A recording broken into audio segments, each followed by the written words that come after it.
Uh-huh. What's your favorite scary movie? I don't know. You have to have a favorite. What comes to mind? You are listening to Scream with Ryan C. Showers, the podcast for Scream fans just like you. Join Ryan every week as he takes a deep dive into the horror film series that defined the 90s and redefined the genre. Scream with Ryan C. Showers is your source for scene and quote analysis, character dissections, and the latest news about upcoming installments of the Scary Movie franchise. I hear you like horror movies, Curly, but do you like them as much as him? Hello, everybody. Welcome to Scream with Ryan C. Showers. I'm your host, Ryan C. Showers. Thank you for joining me for today's episode. So the reason I say today is because now Scream with Ryan C. Showers comes to you both on Tuesdays and Fridays. I'm so excited for you to listen to this pretty spicy Tuesday episode. This episode is covering the drama, the never-ending drama, the conflicting stories, everything Jenna Ortega and Christopher Landon about, as Jenna so eloquently said, the Melissa, quote, stuff. So a couple of weeks ago in April, so I wanted to wait a beat to do this episode just for everything to die down and to have a clear perspective about everything that was said regarding what I'm about to talk about. So I'm going to go through and read out what was said by Jenna Ortega, Chris Landon, just to give everybody like the black and white context of like, this is what they said. So basically, just as a recap, everybody. So Scream 7, radio silence was not coming back for Scream 7. They hired Christopher Landon to be the director of Scream 7 early in the summer of 2023. And then the SAG strike happened, and Scream 7 was put on pause. In the meantime, Melissa Barrera was let go from her attachment to Scream. The studio didn't really want to work with her again. There was no contract, and Melissa herself has said she had a contract for 2 movies, and that was it. So they, there was a SAG strike, so there was no possible way for her to have been formally like on the movie, right? She was attached, but not really, right? Not formally, not in a contract. So Spyglass had decided to move on from Melissa, and then shortly after, it was announced that Jenna would not be returning concretely. Earlier that summer, there were many reports that saying that Jenna wasn't going to be in Scream 7 regardless, that she had no interest in it, whatever. So, that's the backstory. And then everything that followed from that, we all know the story, right? It's been pretty awful out there, so back then, Christopher Landon, he went on Twitter the night that Melissa was let go or was announced, and he made a comment and basically said, this wasn't my decision, blah, blah, blah. And her fans devoured him. They ate him alive. And he received death threats to not only him, but his children. Like, he has 2 little kids that he posts, on social media, on his Instagram. So very, very sad stuff. And I just want to say to Christopher Landon, I am truly deeply sorry that you had to go through this. Like, this, I can't imagine how scary it is to be a public person of like that stature, of that nature, and have people who are fans of an actress or, who are just online bots for a political cause, attacking you and your family personally. Like, I know what it feels like to be attacked personally, but to have your children be attacked, I don't have children, and I can't imagine how scary it is for your space to be invaded like that, for it to be advanced to someone's children, someone's little kids. It crosses such a line, and it's so disgusting and repulsive. Christopher Landon, I just wanted to say, if you ever get to hear this, like, I'm truly sorry. I'm giving you the biggest hug through this podcast. I think that you are awesome. You're a very talented guy. I loved the movie Drop. You did not deserve this, and neither did your kids. Last thing, this should never have happened. Period. End of story. Like, it is completely ridiculous that this happened to you, and I completely condemn it. So on that note, so everybody knows who's listened to the podcast basically in the past 2 years that Melissa Barrera's fandom has been pretty ruthless in harassing me on a daily basis. Like, I still get death threats from Melissa Barrera accounts every single day. Like, these people, it's unfathomable. I can't even put it into words, like what they do to me on a daily basis, the way that they talk about me, the screenshots they take of my stuff, and they, and like the attack of like me as a person, me as like, a figure, me as a fan. Like, they've tried to just burn my podcast and me at the stake in every which way. They've called me the worst things in the world, but also they've advanced like, awful rumors like about me. So if you've heard nasty things about me, it's probably, most of them are not true, but like, it's gone beyond just like the mean girling and like using fake profiles to bully other people, because that's kind of what this all boils down to at the end of the day. I don't really believe that any of this has to do with true justice for Melissa or true justice for whatever her cause is. I think that like this is being used as just a way to bully people that you don't like, or that you feel like you have the power over because of the vulnerability that Scream was in, because of the dynamics with Melissa Barrera. It's gone beyond just that. Like, there have been like really graphic threats from Melissa Barrera's fans toward people who support Scream 7 like me, or who were involved in Scream 7 like Christopher Landon, and it's completely unacceptable. The graphic things that I hear on a daily basis about me, it's truly scary. I've had to get the police involved myself. Christopher Landon, like the big kind of shocking thing about his announcement with this was that he had to involve the FBI in order to keep his children safe from the Melissa Barrera fans who were upset that she was fired and who used this as a way to seek justice for her. Can you imagine like attacking someone's little kids and, harassing, some no-name podcaster in Pennsylvania, and Nev Campbell herself and like all these other people as justice for someone else? Like, I think it's awful. So, but I want to talk about what they actually said. Let's hit the timeline here. So in April, Monday, Jenna Ortega was interviewed by The Cut magazine, and she, of course, was asked about Scream 7, and here's what she said of why she didn't do it. She said, the Melissa stuff was happening, and it was all kind of falling apart. If Scream 7 wasn't going to be with that team of directors and those people I fell in love with, then it didn't seem like the right move for me in my career at the time. So just please note this. Whenever this was published, it was published with the full quote. Then all of a sudden, the article was revised, and they took out the words, the Melissa stuff was all happening. And it just started with, it was all kind of falling apart. So very weird. Then, of course, the Melissa Barrera fandom, I guess bullied their way back in to get Melissa's name back in there. I don't know. And they edited the article to put it back in. It doesn't matter. Extra detail. So she said this on Monday. So then, of course, everybody, all of the Melissa Barrera fans, like all the bot accounts, started raging. Like, see, Jenna did stand with Melissa, and it's the reason why Jenna isn't in Scream 7 is in solidarity with Melissa. Blah blah blah blah blah. Okay, whatever.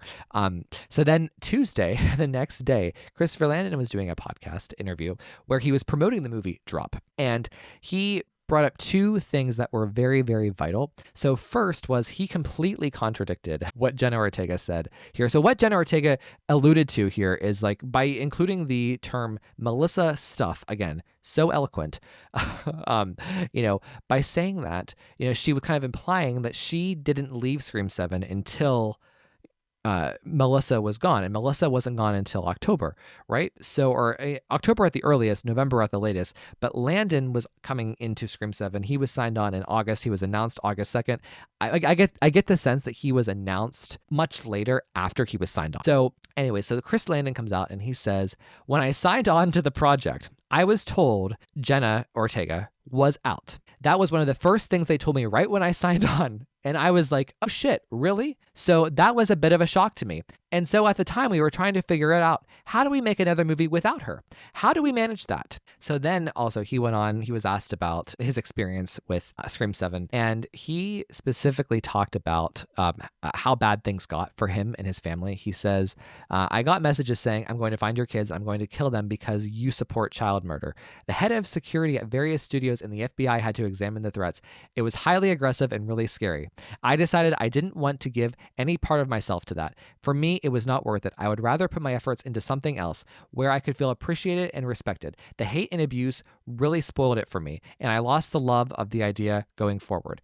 In the midst of all the chaos, I was grieving the loss of one of my dream jobs. Oh my gosh, there's so much to unpack here. Because following this, there were many headlines about this, right? So a lot of the headlines had, Christopher Landon, says that Jenna Ortega was out from the beginning, contradicting what she said on Monday. And then other headlines had, director involves FBI due to actress firing. And, you would see Christopher Landon's face, ghost face, and Melissa, and, talking about death threats, and unfortunately, here's the thing.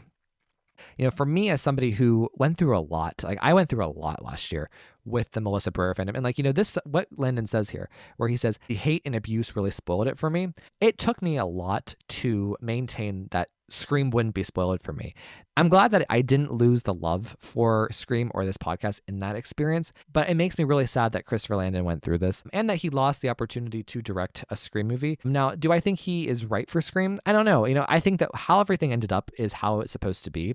I think Kevin directing a story about Sidney Prescott being the main character again is the way to go. And I think that Kevin should be with Scream for however long they're making movies about Sidney. So if they do a trilogy, I think Kevin should do the trilogy, write, direct, his baby. I think after that, when they move on from Sydney, I do think Christopher Landon should be first in line to direct that movie. And what really made me come to terms with this is his work in the movie Drop. Before Drop, I always thought Chris Landon was he made kind of like little kid sugary horror movies, with kind of like a little more immature tones. But Drop is a complete divergence from anything he's ever done before. It's very adult, it's very taut, it's concise, it's sharp, it's very emotional, it's dramatic. I really loved it. And it's very much like in the vein of Red Eye, which is a Wes Craven movie. So in this interview, Chris Landon talked about how he didn't get to fulfill that Wes Craven dream of his with Scream, but he kind of got to do it with Drop.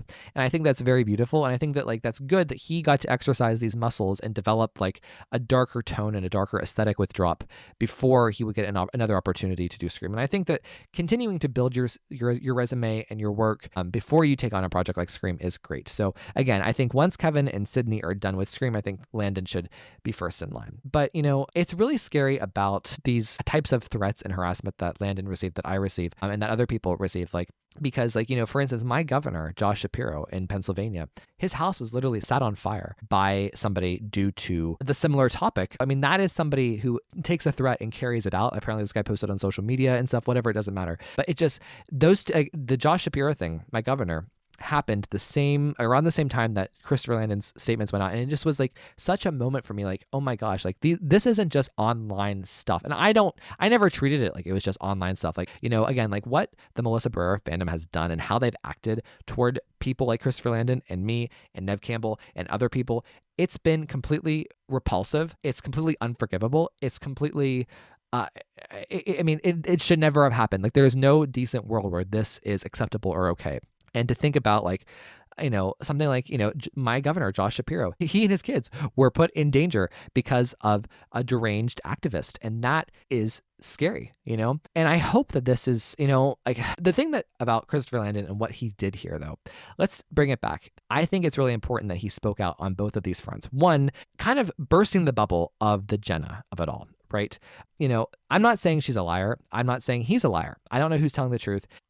I tend to believe Landon because this is what I heard from people before the fact in 2023. I heard that Jenna did not want to do Scream 7. She had no interest in it. So whenever he says she was out before the summer, I believe that, and it shows in her attitude, in the way that she carried herself from promoting Scream 6. I think that is 100% legit. And I don't know, and we talk about this later on in the episode, and I don't need to spoil it or dwell right now. But I think what Christopher Landon did here was really important. So two things. One, I think by exposing that, Jenna was out way long ago, it shows kind of the business nature of Scream, right? It shows that pretty much Jenna didn't want to do Scream 7 and kind of burst the bubble of the people who use Jenna as a way to attack people. Because that's what the Melissa Barrera fans have done. They've said, well, see, Jenna Ortega, she stood in solidarity with Melissa. She's a true friend. She's a true person, unlike Jasmine and Mason, who stabbed Melissa in the back, unlike Nev, who is the hag who validated Spyglass after they fired Melissa, blah, blah, blah, blah, blah. They use Jenna as a token to prove a point that doesn't exist, right? So I think Christopher Landon popped that bubble by saying this. And of course, all of Melissa's toxic fans went on to, claim that there's this big conspiracy that Spyglass sent Christopher Landon to the press to discredit Jenna, a woman of color, blah, blah, blah. It's enough. So, but, I think that bursting that bubble that no, Jenna didn't leave Scream 7 to stand in solidarity with Melissa. She left Scream 7 months ago because she felt like she was better than Scream 7. That's my takeaway. My second takeaway is, I feel personally vindicated in a way by what Landon did here by exposing his experience with his kids and the type of abuse that he received from the online activist sphere. And because I went through the same thing, and I'm not nearly as powerful, famous, rich, whatever, as Christopher Landon is. So when he exposes this and he tells everybody what his experience was, it mattered, and it validated, it validated my experience. And because there are people who have tried to, of course, people who are hell-bent on trying to make Melissa look good no matter what, who try to deny my experience, who say that I'm lying about things or whatever. for Christopher Landon to come out and say this and like the mainstream media take him so seriously and really show people like, yeah, this was happening. Like that is really important for me on a personal level. But I also just think it's good on a level for fans, who like it's really hard to put people back in that time. Like now with Scream 7, everyone's really excited about it. They've turned it around. They've turned around the bad press. But like, a lot of people were not engaging with Scream for a long time after Melissa was out, right? And there was a lot of like guilt trips put on people about supporting Scream or about even watching Scream or participating in the culture of the fandom. And I think what Christopher Landon said is like, by coming out and sharing this, it shows like the underbelly of what was really going on with all of that, and that we can still enjoy Scream and Scream can still exist in our lives that isn't super activist based, right? So anyways, all right, everybody, please enjoy the rest of the episode. It's a really fun time. So first you have my friend Anthony from the Never Split Up pod. Love the guy. There is a lot of frustration around people who have been in the fandom having to deal with just the onslaught of BS, in terms of everything Scream 7 for the past 2 years. So I think Anthony and I kind of get all of that out, and it's very cathartic for us. And then after that, I have a segment with me and my producer Ashley and Jess Melendez, and I think it's nice to do it this way because then like Jess and Ashley kind of bring everybody back to calm and center and like a way to just kind of step forward. So yeah, all right. I need to thank everybody over at Patreon. So if you haven't subscribed to my Patreon, please head on over to patreon.com/screamwithrcs. I'm an independent entity, so everything that is donated to the Patreon goes into the podcast. So I can't thank everybody for their support enough. Joining the Patreon gets you access to our group chats. Specifically, our Instagram chat is so much fun, so you can hang out with us all day long. You can also come on the podcast for the group episodes we do every month, and you can come on the podcast in a one-on-one setting. I need to thank my creative producer, Ashley Summers of Scroll and Spud. Please follow her. We host games every Wednesday, like a Scream game on Instagram, so check it out. I also need to thank Thomas TJ Jones, my man. He makes the graphic design work for Scream with Ryan C. Showers, and he has revolutionized the way that my show looks and operates on social media. So thank you so much, TJ. He is also from the Box Office Buds podcast. Head on over and check them out as well. I also need to thank my dear friend Amar Karim, who is a contributor to this podcast, and Mark Vieira, who has been helping me and Ashley with some Taylor Swift stuff. So thank you. I also need to thank Joey Valisi, who is the script writer of Scream with Ryan C. Showers. He is currently working on the final Scream, kind of giving us a final chapter where Sydney and Kincaid are married and kind of what their marriage is like. So that's coming hopefully soon. So I also need to thank everybody over at Patreon. They include Daddy Ghostfaces, Brett Janovich, Corey Wilson, Stevie Shears, and Mama Ghostface, Carrie Tenney. I need to thank my SAB investors. They include Ali, Amar Karim, Tamika Jones, David D, Garrison Nichols, Gustavo Mora, Jess Mariano, Joey Nobrini, aka The Vault, Josh Calamari, Josh Carr, Scream Queens podcast, both Josh and Justine, Justin Weir, Kevin Abner, Mark Vieira, PDougie05, Quentin Harrison, Roy Garza, Sam Levy, and the Horror Project podcast. So as you may have noticed from the title of this episode is an ode, a tribute to two of my favorite women, Angie Sullivan and Jennifer Welsh of the I've Had It podcast. I discovered their podcast through TikTok last summer, and it was something that was infectious to me. And I went from just liking the TikToks, thinking that they were hysterical, to actually being like addicted to the show. And I actually got to meet Jen and Pumps in person in New York City last November with my friend Joey Valisi, who writes the scripts for this podcast, and my friend Michael Schwartz, who has been on the podcast many times. And we got to meet them and go to their show. It was such a cool thing. And this show that you're about to hear, it was originally envisioned as the I've Had It podcast. Like, what have we as Scream fans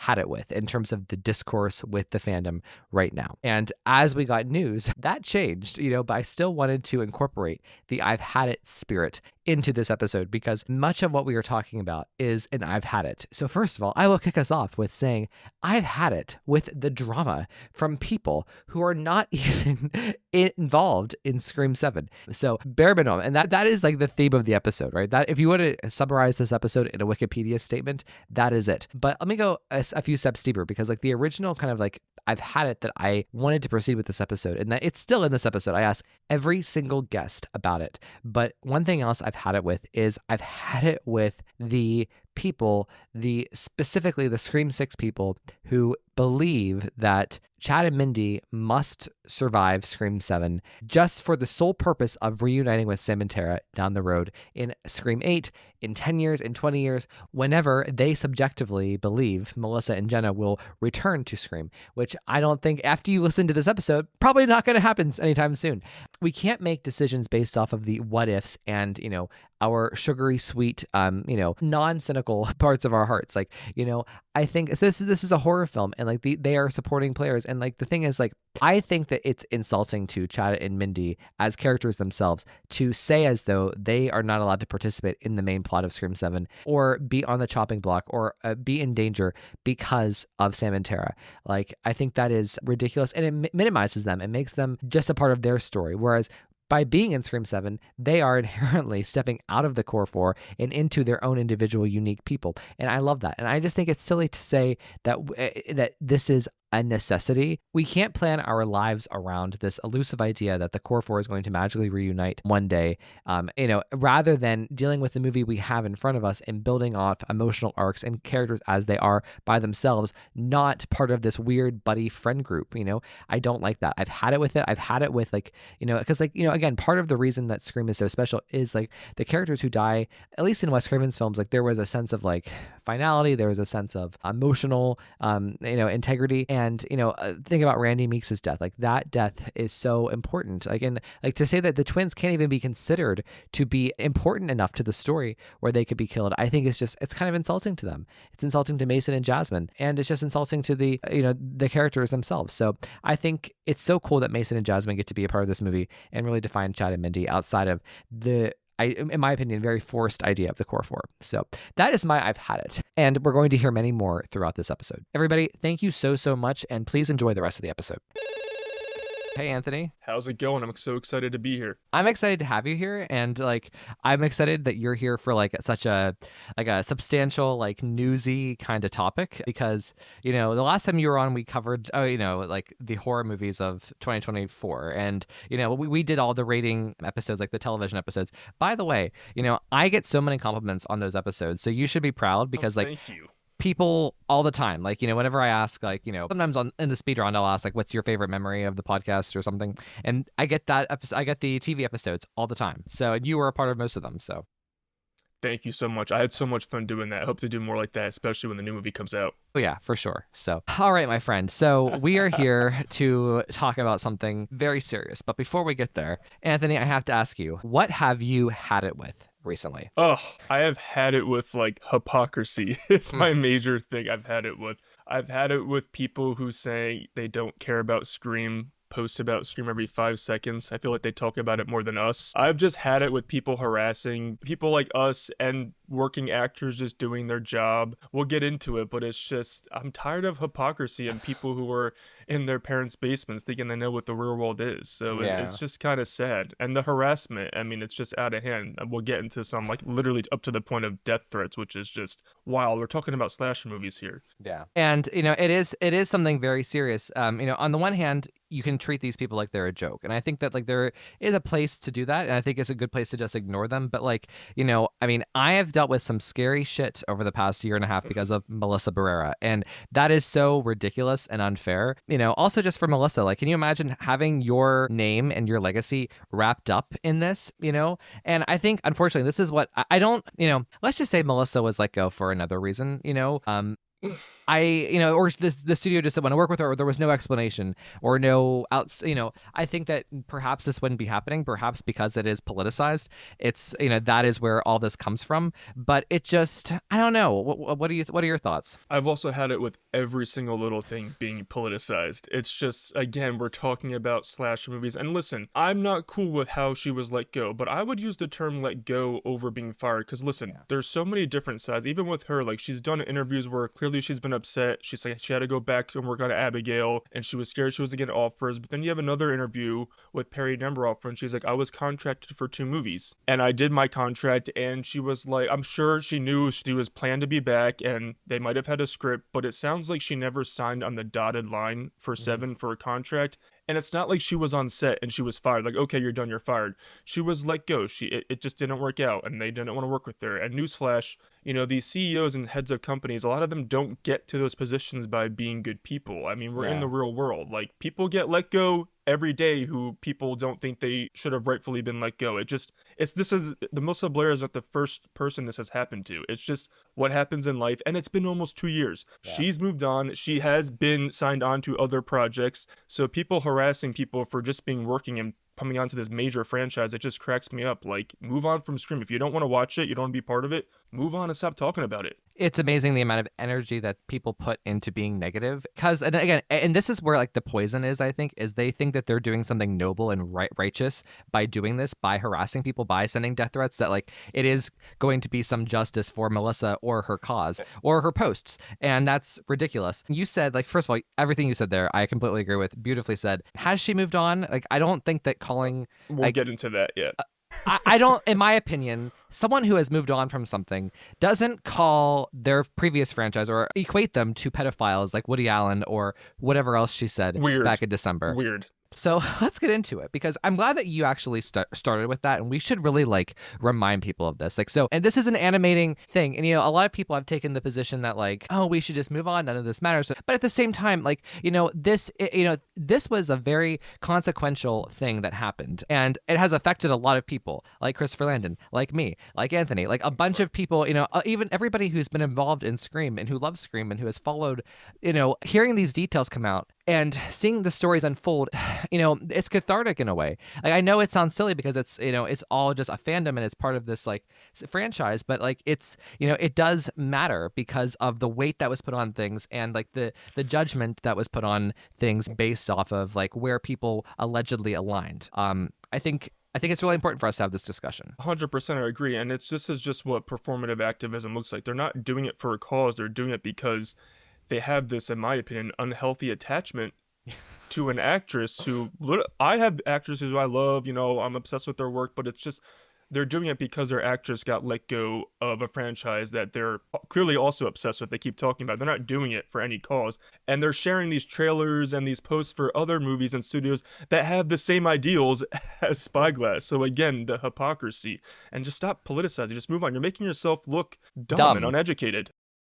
Oh my God, the way that we just said dumb and you just said that was hilarious. So, I think it's a good place to start, just for the permanent record. And like, so I asked Anthony what he's had it with. The I've Had It podcast, they have a permanent record. So for the permanent record of Scream with Ryan C. Showers, Melissa Barrera was not fired. She was not given a contract for the 7th movie. And, I hate to say this, but like, actually, when you look at other horror movies and other franchises, like, it seems like this stuff actually does happen often. Like, even like Final Destination, like, you have been covering it. I'm preparing to do my audio commentary on it, for the month of May. Devin Sawa, he was supposed to be in Final Destination 2. Something didn't go right there, and he magically wasn't in it. Again, imagine like if social media was back then, would people have said it's for Devin? Or imagine like Danielle Harris in Halloween 6. Would there have been justice for Danielle? Like, get over yourselves. But Danielle was a minor at that time, and like, who knows what was going on there? It could have been 10 times worse than what's going on here over a stupid Instagram post. She emancipated herself to be in the movie, and she still wasn't off. She still didn't work out, so she spent money. She lost money and wasn't in the movie. So I mean, come on, it happens every day, not even just in the film industry. People get let go. It's just unfortunate, and you can agree that it wasn't a right reason. I agree, but like, it happened. Move on. Stop beating the horse to death. It's time. Well, speaking of horses, I'm going to transition from horses to unicorns. I like that. That was a great, you set me up for that. I love it. So, there have been many I've had it this podcast, but one I've had it is Death of a Unicorn. So this is Jenna Ortega's movie with Paul Rudd and other big name actors that came out. If you don't know about it, if you don't know what I'm talking about, it's because it did that poorly at the box office. It literally made, so this was in wide release. It was an A24 movie, and it was like literally over 3,000 screens, like any other big blockbuster that would go out, whatever, like, so, and it only made 5 million for its opening weekend. And it has yet to even cross 10 million, I think. I don't know. I'd have to double check that, but it was a huge major flop. And I just think like I've had it with people who haven't like, taken it, talked about this, haven't acknowledged this because, for the last fucking year, for the last fucking 3 years since Wednesday season 1 came out, all we've heard about about is how Jenna Ortega is the next coming, and like, you know, and that she was the reason Scream 5 and 6 were so big, and she is the, you know, she is the Sarah Michelle Gellar for the new generation. Okay, so it's made 12 million. Okay, but still, that is horrendous. Like for Jenna Ortega, like, I mean, allegedly the biggest movie star of our time. Like, and Anthony, what are your thoughts on Death of a Unicorn? Listen, so the landscape is different. The days of having Julia Roberts in your movie alone and brings in a mass audiences in the 90s and 2000s, it's done. The landscape has changed. No one's gonna go to a movie. I mean, there are bankable stars. Jenna Ortega, she's a bankable star. Leonardo DiCaprio, bankable stars. But no one's going to a movie just for that person. It's the concept, the story, the marketing. It's all of the above. And Jenna Ortega's team is very smart. You know, Kevin, Wes, and Neve Campbell, they created this franchise from the ground up. So it was successful because of them and the start of it. Jenna's hits, I love Jenna Ortega. She's a great actress, but her team's very smart. She has been in her hits. It's because she's coming into an established IP. Scream, huge hit. It's not a hit just because of Jenna Ortega. I mean, people are saying Scream 6 did so well just because of her. They're in La La Land. It's because Scream is an established franchise. Beetlejuice, an established franchise. It did well. You know, Wednesday is part of the Addams Family IP. All of her hits are things that were established before she was ever a part of it. So that is why their success, along with her being great in them, but she's not the reason why all these things are success.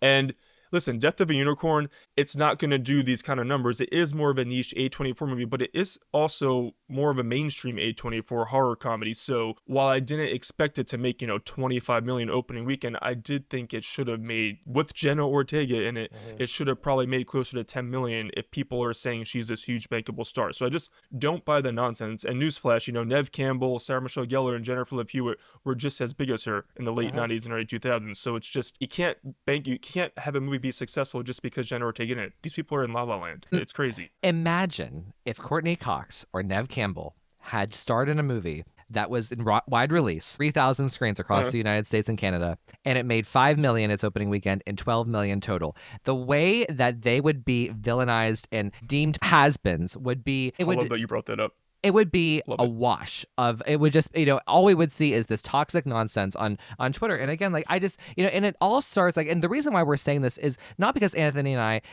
are jerks, because, like, I like Jenna Ortega too. Like, I really do. Yeah. I think she is awesome, especially in Scream 5. And I loved her in Wednesday. I can't wait for Wednesday season 2. However, whenever you have this culture around you, and this applies to both Melissa Barrera and Jenna Ortega, Melissa Barrera, Abigail, and You're a Monster, which was allegedly the next coming. That was the thing that was going to prove Spyglass wrong, remember? It's, it has to be said, and it has to be pointed out, like, hey, this kind of ties in too with what Jenna said about Scream 7 recently, and kind of like her whole overarching thing. But I'll give you the last word on this. Yeah, I mean, I agree with 100%. Just for Melissa Barrera, just because she's in a movie, it's not like it's not going to do good because of her, but it's not doing good because she's in it. It's just, this isn't the way things work anymore. Like, things change. So all these people, and they're hypocrites too. They're like, Scream 7 is not going to do good because they're not in it. Scream did well before they were ever even part of the franchise. It's, it is, I'm going to say it's Neve Campbell's franchise, get over it. It is what it is. And I'm tired of also people saying that Neve Campbell needs Scream and she's desperate. First of all, they don't say that about Tom Cruise for Mission Impossible. They don't say that about Vin Diesel, who's been in 11 Fast and Furious movies. It's an honor, and she should be proud to be being the head of a franchise 30 plus years. Unfortunately, not many female actresses can say that, but Neve Campbell can. And I think it's funny. It just proves her point wrong. She respected herself enough for her franchise to say no to 6. So she needs Scream. She literally said no to being a movie. So that really proves that point is, and same with Courtney Cox. Courtney Cox can sit in her house and never leave. She has more money than what she knows what to do with. She comes back to Scream because she loves it and has fun with it. So that point about Neve needing Scream or Courtney Cox, it's so invalid, and they've literally proved it wrong. Neve put her money where her mouth is, and Courtney Cox, she doesn't have to do any of this. And, just to put a fine point on this, like, Neve Campbell, I was supposed to meet Neve Campbell at the 90s Con a few weeks ago, and she had to cancel because she was busy filming. Sorry, and it wasn't Scream. So Scream wrapped before that, like about a month before the 90s Con. So fuck off. And if she was there, the line would have been out the door, because I have been to a couple conventions, and you can tell that Twitter is a bubble because people love Neve and love sitting and look up to her. She has so many fans. So people, you're in love again. It's just a moot point. It is moot, and like again, I think the whole point here is like, it's not, I don't think you can say definitively a single actor or actress makes or breaks a movie's success. Exactly. And I think, I am kind of like putting the pedal to the metal here, because like if this is the criteria that we are working with, that Scream 6 is so popular because Jenna is so popular, like then pedal to the metal. Death of a Unicorn, it was a flop. So, other than that, like the last thing I want to say about this is, I think, something that needs to be said is like, people also, this is something else I've had it with, is when people say, Neve Campbell, you were the third option for Scream 7. Fuck you, bitch. No. She was not. And second of all, like, it's not that she was the third option. I think that more accurately, you should look at the bigger picture and look at, so Courtney Cox and Neve Campbell got to be supporting players in the Core 4's movie, but now, they take the Core 4 out, and Neve Campbell and Courtney Cox were the first people that they ran to save the franchise. So, and again, like, because Save they their were franchise. literally to save their franchise, the franchise that they started. So not only did they start it and nurture it, throughout the years, but now they get to continue on with it and drive the story again. So I think it actually shows them as strong, not as weak. Or, then why did they go to Neve Campbell? Why was there a story pitch to her? Why did they write a script? Why did they run to her if this person would be true, if this sentiment is true? For those people who are saying that Neve was the third choice, Neve Campbell was always going to be part of Scream 7, and it probably in the script was that it was a two-hander between her and Melissa, so she was always going to be part of it. Anyways, that was some therapy, okay? So Anthony, let's talk about Jenna Ortega and what she said here. So let's talk about just her statement first, and then we'll talk about Landon. So She came in, we all know the quote. I said it at the top of the episode. Anthony, what was your initial thought about what Jenna said? My initial thought is, listen, again, I got screamed on the internet because that part about Melissa was edited out. And I don't know if afterwards her people said, like, take that out, or they wanted to make room to, like, purposely not put that in and just talk about her new movie. I don't buy it. I think that Jenna Ortega was not going to be part of the movie once she found out that Radio Silence was not going to be part of the movie. Because, again, I would get it. If I'm Neve Campbell, I did 2 Scream movies with Wes, and the third one they're bringing to someone else. I get it. I don't fault Jenna Ortega for that. She made her decision. And then listen, whether it's she brought up the Melissa stuff just because that's what people talk about and she wanted to have her friends back, or if she was like, I'm not going to be in the movie because of Radio Silence, but maybe I'm open to being in a cameo. And then when she found out about the Melissa stuff, she 100% said no.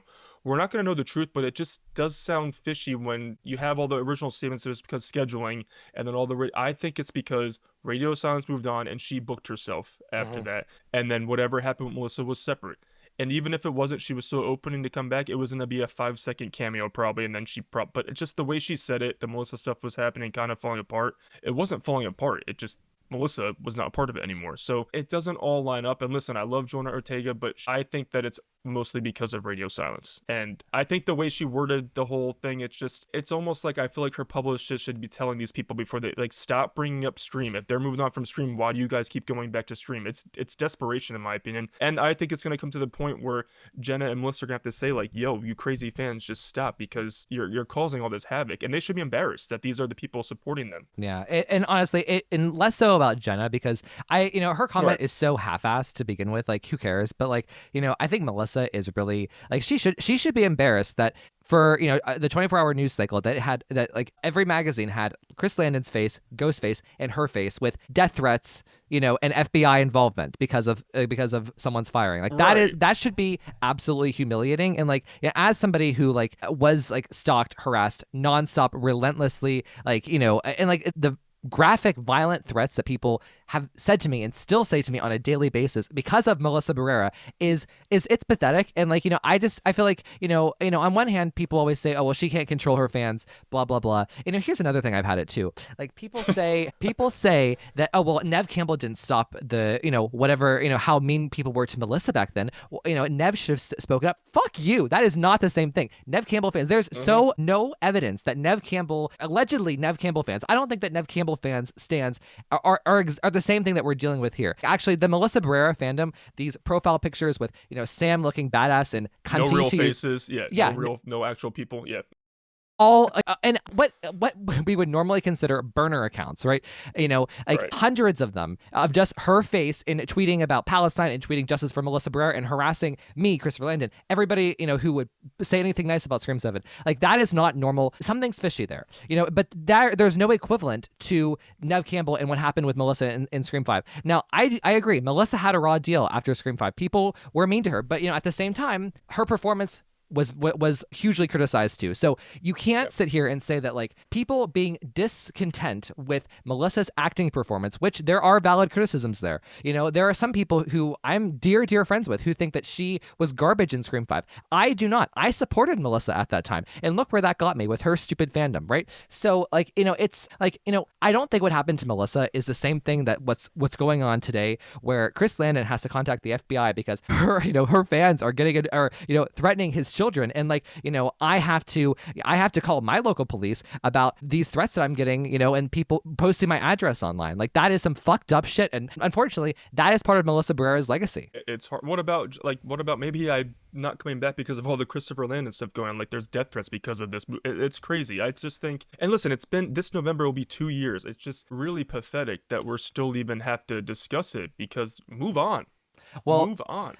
And you kind of started to say something, and I want to just emphasize this. So Jenna said this thing, okay, and it was published, and then like for some reason the quote disappeared from the article, and there was this confusion, like what's going on, and of course, everyone on Twitter, because Twitter is a very like extreme like leftist place. It's very like extreme on both political spectrums. I hate extreme on any side, yeah. And I'm the same way. And again, like when you have like something that is so politicized and your brand is so politicized, like these people jumped to this conspiracy about and I have to say, not everything is about Melissa Barrera. Not everything is a conspiracy about Melissa Barrera. Like, she's not even that important. Like, most people don't even know who she is. Like, get over it. But like going back to what Jenna said, like my first initial reaction was like it was nice context. Thank you for the message. But like a part of me felt like, why bring this up now? I mean, this has been a year and a half, it just felt very out of place, out of touch, out of time. And like, if she was genuinely asked about it, sure. But Jenna's team, from what I hear, is very, very strict and tough. And I would say like, I would wager that her team pretty much approves every question she gets. I would be very surprised if not, right? So, I'm pretty sure the publicists approved the question. Whatever, it doesn't matter. But, like you, even with the casual, half-assed little throwaway line to Melissa in her sentence, I still assumed she was talking more so about radio silence. And Agreed. I like what you said, and I think that you and she did say that, though, by the way. She did say radio silence first, yeah. I think that, like, and honestly, if that is her truth, if that's really how Jenna feels, like, and if that's why she chose not to come back, I get it. Like, imagine, like, making, Scream 5 and 6 with, the same, with two directors and somebody else who's your co-star, and, like, the directors go away. Like, I would be less inclined to do it, too. It's weird. I get it. But at the same time, I just want to, like, back up here. So if she only had a contract for 2 movies, and Jenna only had a contract for 2 movies, my guess is Radio Silence also had a contract for just 2 movies. Right. And I think that Radio Silence and Jenna both, like, and this is not what you would see, and they would never admit it, but I think they both were out of there at the end of Scream 6. I think they were both over it. I think that they both had this attitude that we are better than Scream. Radio Silence, they thought that they could write their ticket, anywhere to do anything, in which they chose Abigail. Jenna Ortega probably thought she was on the Mikey Madison track to have the same kind of trajectory that Mikey did with winning the Oscar. I know it didn't happen at that time, but that's where her head was at. And I just think that they felt like they were above Scream. So, and it gets twisted like, oh, of course, Spyglass must have done something to be awful to them. And I mean, maybe that happened, but also I think that you can tell that like there was just an air about Radio Silence and Jenna, in the way that they interacted with Scream 6, especially the promotion. Like, you could tell their hearts weren't in it. They were over it. They were indifferent. And I just, that's what I actually believe in my heart. Like, going back to like the very first episode I covered post Melissa in November 23, I said that it was my instinct that Jenna couldn't do it, and Spyglass just didn't want to work with Melissa by herself for whatever reason. And I think that's kind of where the arc of the story has gone, is that Radio Silence didn't really want to do it. Jenna didn't really want to do it. And that was just, they were stuck with Melissa. They didn't really like Melissa, for whatever reasons. I think there's other reasons besides what they said in their statement. But that's kind of where I think where I think everything lies. I don't know. Anthony, what are your thoughts? Yeah, I agree. You can even tell, like you said, at this, and again, this is all like speculation, but you can see the clues there. At the Scream 6 premiere, they were like, you're coming back for 7, real sounds like, Scream is still gonna go on, pretty much is what they said. You know what I mean? And I just think that it's funny because these Melissa Barrera, like again, there's some people like Melissa Barrera who are normal, but the crazy ones, it's almost like they think they're stating facts, that they know exactly what happened. Nobody besides the parties involved know 100% what happened, but they're like, it was this,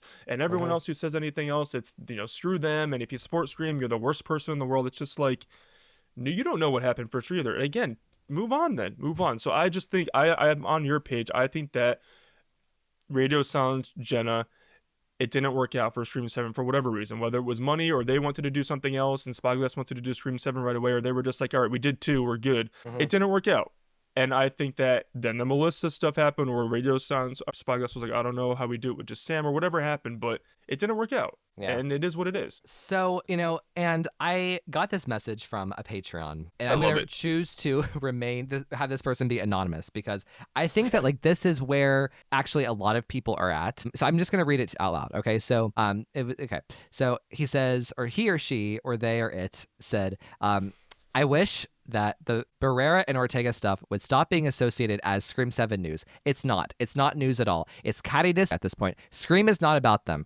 And I think this is like less so about Jenna, but like, specifically more so Melissa's comment where she compared Scream to pedophiles. Like that to me is like, I hate it. Like I just like, people say like, oh, Melissa isn't her fans. And I get that. I 100%, like we can't control our other people. It'd be like if some random fan of like Scream with Ryan C. Showers was out there saying crazy shit online. Like, and so I couldn't control them, right? So I get that. But at the same time, when you do and say stuff like that, it's almost giving a permission structure for people to act like this and like believe like, yes, we need to boycott because Scream is something so evil and rotten and they're doing something about a political issue and we need to speak up and blah, blah, blah, blah, blah, blah, blah.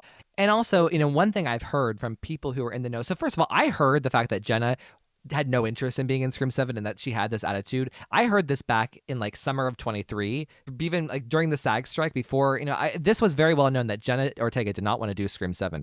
And like, similar type of people have kind of disclosed that like, even if like 7 had gone off without a hitch, it was about the core 4. And let's just say Sydney wasn't involved, that there was always a plan to go to Sydney's family and do another trilogy. Like Spyglass wants to make as many Scream movies as they can. So I think like the plan was to do these 3 movies, like to relaunch it, do these 3 movies, and then after they're finished, do movies with Neve Campbell and her daughter. So it's like we're just skipping a chapter, in a chapter that would have probably made Sam Ghostface anyways. So, I mean, I don't, again, give her happy ending. Sam, Sam dropped the mask. She has her happy ending. And that lines up though with the summer timeline that probably that's when she found out also that Radio Silence wasn't going to be a part of it. It's like, okay, they're out, I'm out, let's move on. It makes all the sense in the world. And it's, in a way, I have to say, I feel sad for Melissa Barrera in that instance, if that's true. Like imagine, like again, you are the number one main character of these new movies, and the directors that you made these 2 movies with, and your co-star, your co-lead, dropped out, and they just don't want to be a part of it. Like imagine just how she would have felt just left there hanging. I kind of feel for her in that respect. But at the same time, again, whatever. We're getting our H2O. We're getting our new nightmare. Sydney is back. Neve is back. And frankly, it is Sydney's storyline. Like this, I just think about this, like, I get so inspired by the fact that this is the Scream 7 we're getting, and this is where the franchise is going. Again, I don't have any evidence for this because, he is passed, but like, I truly believe that if Wes Craven would have been involved now, if he was still alive and he was making Scream, 5, 6, 7, 8, that it would be where we are right now, which I think it's so poetic. I 100% agree, and that's pretty much what Kevin Williamson and Neve Campbell have insinuated, that, Wes appreciated the world and these characters, that trio, so much, so I don't doubt it for one bit. All right, so Kevin's bringing that back, he's bringing people back to, like, pay respect to, what started it all. All right, so let's move over now to Christopher Landon, because this shit is juicy, okay? So Jenna came out, said this stuff on Monday. On Tuesday night, Chris Landon was promoting Drop. And again, here's another, conspiracy. People thought that, Christopher Landon is a tool of Spyglass. And after Jenna said that in the magazine, that they sent Christopher Landon out to say these things to discredit her. Give me a break. So anyways, Christopher Landon comes out. He talks about how sensitive this is. And again, like, I feel so sorry for him. I don't have kids. I don't know how I would feel to be in that position where you're choosing between your dream job and your family's safety. And of course, there's no choice. And I feel for him. I really do, and especially because I think he made a great movie in Drop, right? So that being that, but then further into his press tour, he revealed that Jenna Ortega was out, not in it, no part of it, clean break. She was no involvement with Scream 7. She had moved on, closed the chapter. It was non-negotiable. So he was hired as the director sometime, I guess, in the summer, between June and August. He was announced on August 2nd, which was Wes Craven's birthday. And it was heavily rumored in the months before that. So from there, so it doesn't make sense to me if Christopher Landon comes on board and he says as soon as he signs on that Jenna Ortega was not going to be in it, she's unavailable, it will just, no part of it. There's a contradiction here, where Jenna's saying, oh, the stuff with the Melissa stuff was happening at the time I chose not to come back.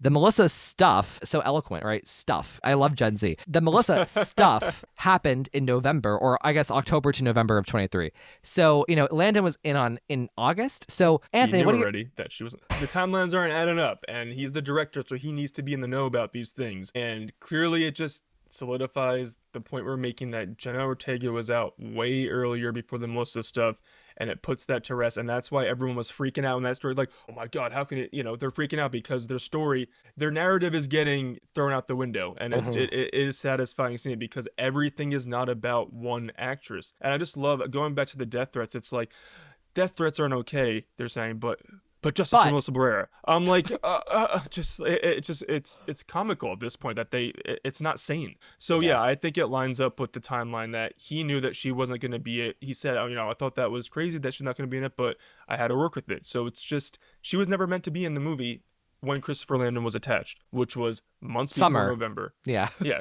So it just doesn't line up. And again, Jenna could have added the Melissa thing to her interview, and then that's why they asked to edit it out, because I swear to God, the first time I read it, it was edited out. So could have been that. It could have been that she was open to pop in for a 5-second phone call, and she said, no, after the Melissa stuff. But I'm saying she was never going to be a main player in Scream 7 when Christopher Landon came on board, because she left when Radio Silence did. Absolutely. And, furthermore, but at the same time, there's no way to concretely say this person's telling the truth, this person isn't. However, exactly. I will say I believe that Christopher Landon's what he said lines up with what I heard about at the time and what I intuitively think happened. And I think that there's something to what you're saying here is maybe Jenna wasn't very clear when she brought up Melissa, and she actually maybe accidentally threw her name out there, who knows? And the publicist asked hey, can you just take this out so as to not cause drama? One other perspective is, could she have just thrown Melissa's name out there to make herself look better, to make herself look like she was standing with Melissa, even though she wasn't? Because that, imagine this too, imagine Jenna is out March, what day did Scream 6 come out? March 10th, 2023. Jenna is not coming back for Scream 7, March 11th, 2023. And, but then she just throws Melissa's name in there to make it so she didn't seem like she just wanted to dispose of Scream. I don't know. All right, and this guy, Christopher Landon, if you see the interview where he talks about it, he has tears in his eyes how much that's it, because Scream is his baby. He loves Wes. I'm so happy he got to pay his respect to Wes in his Red IS drop, but he doesn't forget that time. So it's not like he's calling bullshit and making stuff up. Spyglass isn't holding a gun to his head. He's speaking from the heart with what happened. So he's not, saying all this stuff just to stir up controversy. And it's just funny how everything that we're talking about is all about people who aren't involved in Scream. So it's just everyone, we need to move on. Christopher Landon was asked a question because, of course, he was attached to direct, but at a certain point, all these people just have to get over it and stop talking about Scream. It's just move on. I agree, and I don't even really want to. I'm sorry, but I don't really want to talk about these people anymore. I think it's so fun that there's so much drama and so much exposure, and the last thing I want to say about Landon is I'm really I feel very personally validated by the fact that the mainstream media took him so seriously about he called it toxic fandom. I'll call it toxic Melissa Barrera fandom, because that's what it is. Right. That's what it was. And I just think it's really important that he was believed, that I'm believed, because there's a cohort of people that say, oh well, Ryan had it coming, he shouldn't have been posting positive things about Scream 7, or his tone, or that yes, death threats are never right, but fuck you. I can't believe that there should not be any qualifiers to the sentence, death threats are never okay. I don't care how much you love Melissa Barrera. I don't care, what you think is right and wrong about business decisions that Spyglass made. And it's just ruining the social media is supposed to be used to connect with people who we otherwise wouldn't be able to. And Christopher Landon has interacted with my tweets talking about his stuff and being happy, blah, blah, but so he's interacted with the fans. So you're gonna ruin these special connections. Like, you can be like some of these stars who are like, fuck you, I don't even have social media, I don't want to deal with this crazy fandom. I saw an interview with Lauren Ambrose, and she's like, I don't want to know, I guess something happened in Yellow Jackets, like, I don't want to see any fan reaction, toxic fandom, I don't have any social media. But Christopher Landon wants to react with his fans, and people who go to these drastic threats over media and entertainment, they're going to ruin that connection, because these people are eventually gonna be like, I don't want to deal with it. I'm just going to do my job and not interact with anyone. So you're ruining the special connection we can have with these, filmmakers and actresses and actors. You're ruining it. You know what else? Like, and I agree with you. And I think that, like, truly, like, most normal people, like, there is just an absolute exhaustion from talking about this, seeing this, and like, this is, I'm not just talking about like me, because like I actually have not really been talking about Melissa. I don't post about her. I don't want to. For me, as soon as she said the thing about pedophiles, like back in December, I was done. I can't. What was she thinking? Yeah, I can't. And I put that to bed. Episode 191. Done. I don't even really like care to like, dwell, I still will talk about Sam, and I still talk about her performances as Sam, because I do think she is great, but like, I do think that there is truth to this idea. Like, I can't imagine that the casual everyday person wants to be spammed with constant posts about Melissa Barrera. Like, again, 2 years later, like, it's just, I think that like the movement itself is rotted from the inside out. I don't know. And yeah. So, Anthony, any final thoughts here about this segment before we move on to the last one? I agree with everything you said. I just think like the lesson to be, it's time to move on, and their narrative is crumbling, so they better move on before they keep looking dumber and dumber with every other thing that comes out. So the last thing I want to talk about is like, it doesn't relate to this directly, but it's about, this whole thing is Chad and Mindy. Okay. So something else I've had it with. So originally, before this all happened, before Jenna said anything, before Landon said anything, Anthony and I were planning this episode, and it was kind of like I've had it. And it's more like I've had it with like different things about like the online discourse about Scream. And I actually had a full agenda. We had like points. It was going to be with Jess, and it was great. And then this happened, and then like things, had to shift. So, but I'm still bringing the I've had it to this, because like this is me at like my most vulnerable talking about this stuff, and it's my most cathartic. Like, there's a lot of my feelings that I haven't worked out from the past 2 years. Like, again, like, and I'm not trying to make it all about me, but it has like what the Melissa Barrera fandom, like the way that they've attacked my character, my integrity, like me as like personally, professionally, like it's truly something like it's not normal. Like, they act like I'm a billionaire, like, and it's just like Right. It's been crazy to have like your name posted so many times on a daily basis, and your personal photographs and your address, and like people saying that with of course with Melissa Barrera's face saying that they want to put a gun in my mouth, and like it's crazy, like and again, justice for Melissa Barrera, like what kind of justice is that? Toxic isn't even the right. You say toxicity is not the right word. It's literal threats and harassment. Like, toxic is understating it's very, very evil and bad stuff for people who aren't even brave enough to put a profile picture of their face. They're high keyboard warriors, and they have nothing better to do.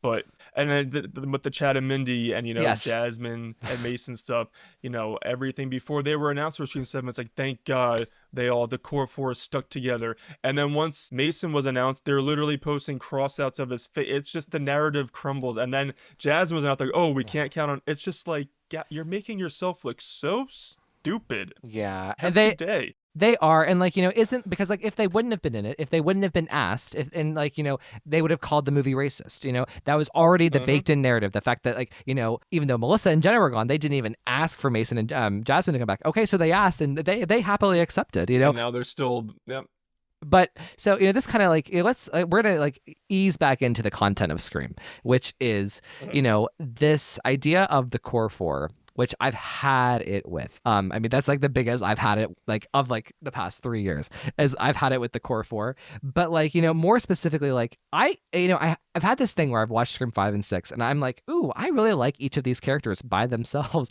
But then when you force this like weird buddy movie, like from a comedy kind of thing, like beach volleyball vibes, a friend group, it ruins it. And there's something so disingenuous about it. But like, the fact that Chad and Mindy are in Scream 7, which is a Sidney Prescott story, like, I think that it's really good for them to be here separate from Sam and Tara, to really be to crystallize as the characters who they are as individuals, not connected to Sam and Tara or not connected to this friend group. I think it's important for them to be defined for who they are in the same way that Randy was defined, that Dewey was defined, that Cotton was defined. So, but the thing is, and I'm getting to the bigger I've had it with people who say that Chad and Mindy can't die in Scream 7 because they need to survive so that they can go on to have a core 4 reunion with Melissa and Jenna in Scream 8 or down the road. And for me, I think like, okay, if that is the priority, if like we have to make every decision about reuniting the core 4, like then they shouldn't be in the movie. If they can't be suspects, if they can't be, potential victims, if they can't be active players like in the movie, if they're just lame ducks, I feel like then they shouldn't be in the movie. And I want them to be in the movie. I want them to have the urgency. I want me to get emotionally invested in whether they live or die. And we can't do that if they are just, like window dressing. Chad and Mindy's legacy is Randy Meeks. It's not Sam and Tara.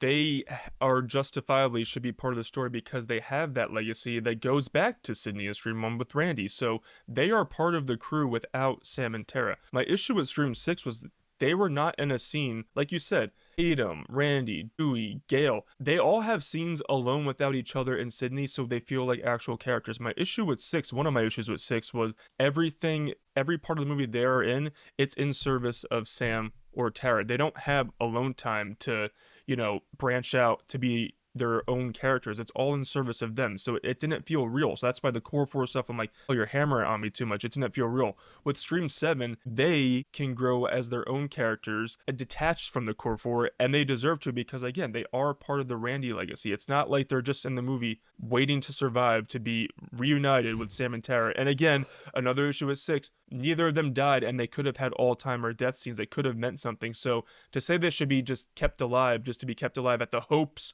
of one day for Jenna and Melissa to come back. Maybe they could come back in 10 years, but maybe they won't. So you're going to keep them alive just for a hope and a wish. I think that one of them obviously deserves, and it would be an honor to have an all-timer chase and death sequence. So I don't know if one of them's going to die, both of them, but you can't keep them alive just for a hope and maybe. We are talking about a slasher horror movie. So, I think it would be iconic if Kevin wrote one of his all-timer chase sequences and wanted them to go out with a bang. And I do think that's going to happen. And I don't think that's a slap in the face of the actors. I think they're like, hell yeah, let's get down and dirty and get to it. It doesn't make sense to keep them alive just to keep them alive. And like that's like I think that's actually a really good point. Is like there is to be killed in a movie. Actually, a lot of actors like it. To be honest, like I know that sounds silly, but like a lot of actors kind of get into like the idea of having a cool death scene. But like more importantly, like I think that the story should take precedence and like whatever is going to move the arc of the story, the characters. Like I can't underline how important Randy's death is to Scream 2, to the original trilogy as a unit. And that's something that Scream 6 was sorely missing, was that emotional thing that changed the rest of the characters forever. I mean, like the Sydney, Gale, and Dewey before, minute 55 of Scream 2, and then after minute 106, of Scream 2, they are completely different people forever, but before and after. And we didn't get that. And unfortunately, we need to kill characters we love to keep them going. And we kill them because we love them. And like, I just think that it to deny Chad and Mindy even the possibility of being active members of the movie, like I think it's wrong. And I think it's silly. And I think it's very immature and juvenile. And more so to your point, I also loved what you said, but like I want to advance it even more. Like, Sydney had a relationship with Dewey. Dewey had a relationship with Gale. Gale and Sydney have a relationship separate from each other, separate from this friend group. Let's just take Scream 5. Jenna Ortega does not have scenes with Jasmine and Mason. One moment, like 20 seconds, when there is a big group and they don't have any dialogue. They don't look at each other. That's all they have in Scream 5. Do Sam and Mindy have a personal developed relationship? Do Sam and Chad have a personal developed relationship? Do Mindy and Tara? Exactly. Like, no, they don't. And like that's part of the problem where it feels inorganic. And why what was created with the trio is something that comes naturally, and forcing it, I think, was a disaster. They weren't called the trio in the movie. We made that name up because of how natural it felt. You can take it a step further. Randy and Dewey had a relationship. Cotton and Gale. Felt natural because of nothing was always in service of Sydney. They felt like their own people, but that never happened with, in my opinion, 5 or 6 with the core 4. Well, and that's why, and then it leads to, because it was so overly sentimentalized and, sugary and whatever, that's why like people have this weird built-in expectation. Like some people say that like, Right. well, we can't kill Chad and Mindy because they have to reunite because they're the core four. No, like this is a horror movie and like it's supposed to be a mystery and where people have stakes and like it's emotional. Listen, Dewey, Sydney, and Gale didn't even reunite in 5 in person together, and they were all in the movie. I love those are my favorite characters. I think they could have handled his death way better, but like he died, it happened, it was powerful. I wish he made it to the ending, but he didn't. He didn't have a scene with Sydney in the flesh in Scream 5, a movie that came out almost 15 years after Scream 4 that would have been iconic, and they didn't do it. So, it is what it is. It happens. I don't think it was handled well, but it's just what happens in these movies. A lot of things go into making these movies. Budget, story, all of it. So you can't just say keep them alive to have them around to maybe be together. Exactly. And to be together to do what? Just to say that the core four are back? Oh, we see them on screen. Oh, core four, cheers. And then one of them dies in the next scene. Like, then one of them's going to die in the next scene anyway. So it just makes no sense. And, I think it's like also just very like to let's circle back to your I've had it, back to the beginning, the hypocrisy, like where, the trio, which were in 4 movies, not like 1.5, but they were in 4 movies over, 15 years. And I guess now 5, movies over 25 years, right? They never even got a final scene together before Dewey died in person. Exactly. Gale and Dewey did it, and it was beautiful. It was probably the best scene in the movie. But like, Sydney and Dewey, like they didn't get that moment. They didn't get that moment of all being together again. We didn't see Sydney grieve his death, right? We didn't even Yes. get a phone call. We didn't get so it's just like the point that it's like we didn't get any of that satisfaction from people who had that Sydney and Dewey brother-sister relationship who was watching that for 25 years. Yeah. So it's just, again, like, shit happens. I'm not happy, but it happens. Yeah. Like, honestly, like am I upset that the trio didn't get to reunite? Kind of, sort of, but I also don't think about it because I think that Scream 5 actually tells a really good story, right. And I think that it works for what it's going for. Could things have been different? Yes. Should they have been? Maybe, but right. like, I'm not, this isn't the front of mind. And it's also just kind of weird. Like, oh my gosh, the core four must reunite. Like, weird. And listen, everyone can have an opinion what they want, but you can't demand that that's the only way to do it. It's going to happen how it happens, Yeah. People forget that opinions are okay. We can disagree, but it's like everyone's like, if you don't agree with me, it's just like the film conversation these days. It's very, very sad and pathetic because people just can't understand someone else's perspective. Yeah, and attacking is the first resort, which we're seeing obviously. And just like being like having the confidence in your own opinions to, or your own, your own whatever, to just recognize that like someone else's opinion shouldn't affect your opinion. Anthony, this was like one of my favorite recordings I've done in a long time. So thank you for letting me. It's therapeutic. Yes, thank you for allowing me to let my let my hair down, the one hair I have left. Because another thing that the Melissa Barrera people is they comment on how bald I am all the time. Like, again, aren't these progressive people supposed to be body positivity? Are we body shaming right now? But no. Again, hypocrisy, name of the game. Anthony, thank you so much for coming. Where can they find you and your show? Thank you guys so much. You can follow me on Twitter. I am part of the Never Split Up podcast. Just follow us on social media, Never Split Up Pod. My personal Twitter, just my name, Anthony DePuzzo. I just talk horror with my friend every week. We're doing the Final Destination franchise now, leading up to the new one. We're gonna do I know you did last summer. We're gonna cover Megan. He likes Megan, so it's a fun podcast. We have different opinions sometimes. We get into it. It's fun. Come hang out with us. Appreciate you, Ryan. I appreciate you too. Like, you're, as like one of like my favorite people in the world, and I know like you're somebody who truly cares about the podcast, and you actually like listen or are invested. So I can't thank you enough for all you do to support me, and I will always have your back. So of course, I can't wait to do it again. I'm so excited to lead up to Scream 7.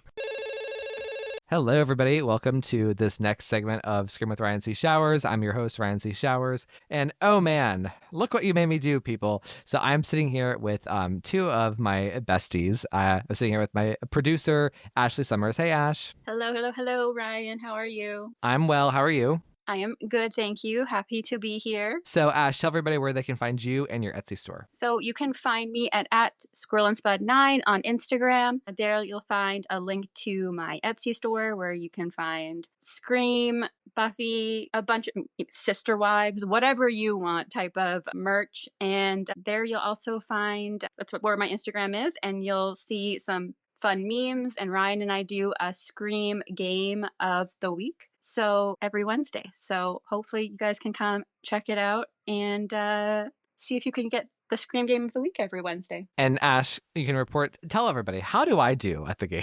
Ryan has yet to figure out one. I'm terrible. Like, she sends me them and then like I feel pressure because like I can't figure it out, so I just don't respond. And then I get a message like, have you figured it out yet? I'm like, no. Like, it's just that I figure out one of the things, and then she's like, okay, there are 3 more. I'm like, God, Ash, why are you doing this to me? I know, but I have to make sure they make sense. So I'm sending them to you as is my brain just insane, or like, will like the general public understand where I'm going with this? And you're just like, I have no idea what you're doing, but I think it makes sense. Oh my gosh, I love it. Well, Ashley, thank you. Joining us tonight, oh my gosh, we have Jess Melendez. This is a fun reunion. We had the same panel on episode 175 a few months ago. How fun was that? So everybody, please welcome the much respected, revered person of this podcast, Jess Melendez. Hey, Jess. Hey, Ryan. Thank you so much. What a nice introduction. But yeah, I'm so excited to be with you two again discussing this.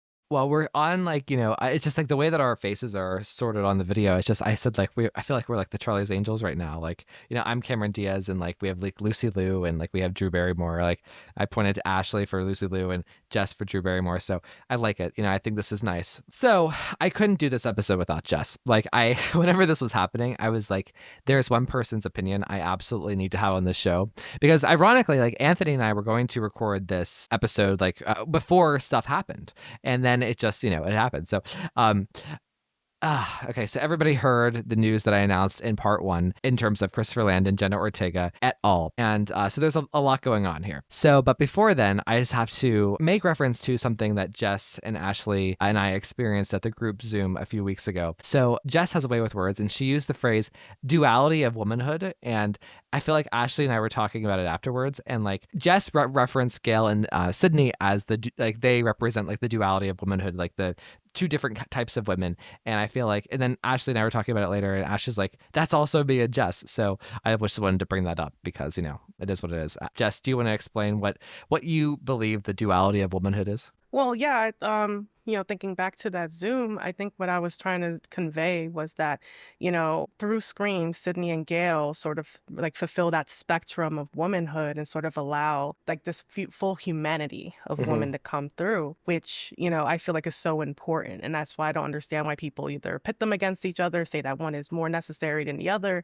Like, no, it's all necessary, because I think that especially through like, let's say Courtney's character and her development, I think that kind of makes Scream stand out as a different type of horror film and sort of pushes slasher from like, it can be interpreted as feminist to being feminist. Right. And I thought you were perfect when we did that Zoom, and I can't wait for that episode to go out to the public. But then Ash, we were talking because we debrief after the Zooms, and Ashley said, the duality of womanhood, that's like me and Jess. Ash, do you want to expand? Well, I just feel like Jess is like so smart, and I'm always just like in awe of how Jess can explain things and how intelligent and clear and concise it sounds. And then I'm over here giggling, making references to Gilmore Girls or like some pop culture thing. And I just feel like that's kind of like another spectrum of how women communicate in the world and how we live. And there's just this